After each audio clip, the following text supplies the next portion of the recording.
On the 12th of January 2020, I jumped on a Qantas-linked plane departing my home on the Sunshine Coast for the western frontier of Longreach.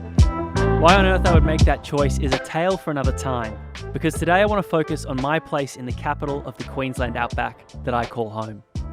Now, full disclosure, when I first blew into town, I got to crash in one of the finest hotels in Longreach for a whole week. And let's face it, being put up in accommodation courtesy of work is the best.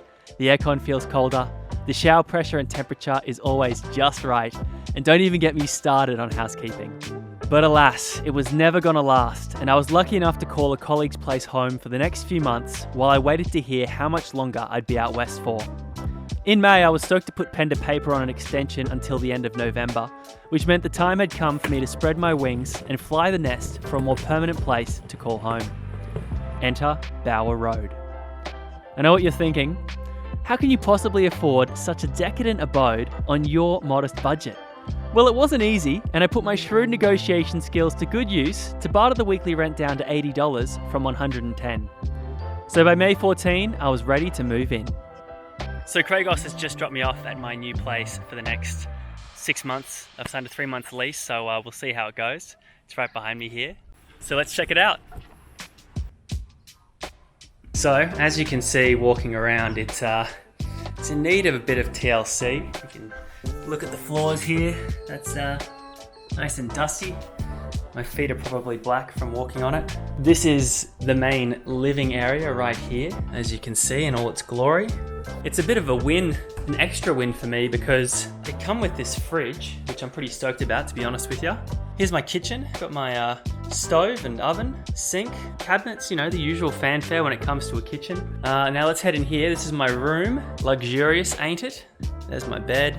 Again, definitely needing just a bit of TLC, a bit of a clean up, a bit of a tidy up. She's dusty. $1 million view right there. This is the bathroom right here. Now the first thing you'll notice is the shower really stood out to me.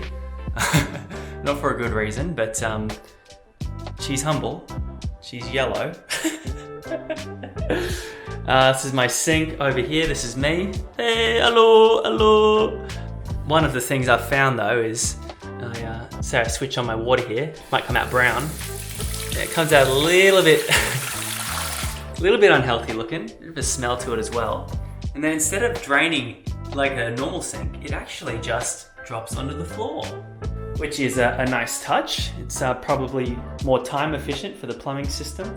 My toilet, which flushes. And you know what? Ironically, that's probably the cleanest water I've got in the entire unit. This is my, looks like my linen broom closet. Also stoked it came with a mop and a bucket. I'll see what kind of condition they're in. My broom doesn't look the freshest, but hey, beggars can't be choosers. The view looking out my back door here. Look at that. Beautiful. Just beautiful. I guess the other catch here is I don't have aircon. So luckily we're heading into winter, which means that I won't need the aircon because it gets pretty cool around here. But otherwise, this is it. $80 a week in Longreach. This is what it'll get you. I'm pretty stoked about it actually. Yeah, if I can, if I don't catch anything from the water, and if there's nothing living in the ceiling or living in the walls as well, yeah, it should be fine. It should be great actually. I'm looking forward to it. See, I'd never lived alone. When I moved out of my family home after high school, I was basically packed shoulder to shoulder into a 5-man share house that always had a few others hanging around. Since then, I've lived with my mum and a mix of roommates and family. The peace and quiet and complete ownership of my own space has been incredible. I'm not too proud to admit, I've never really had to shoulder much or any of the cooking, cleaning and maintenance load around the house. So handling those responsibilities has definitely been character building and rewarding, to say the least. In this season of my life, I'm really drawn to living alone, having my own sanctuary to do whatever I want, whenever I want. So will I still be calling Bower Road home in 2021? Who knows? But I'm going to make the most of my own private, personal, and humble abode in the meantime. See you later.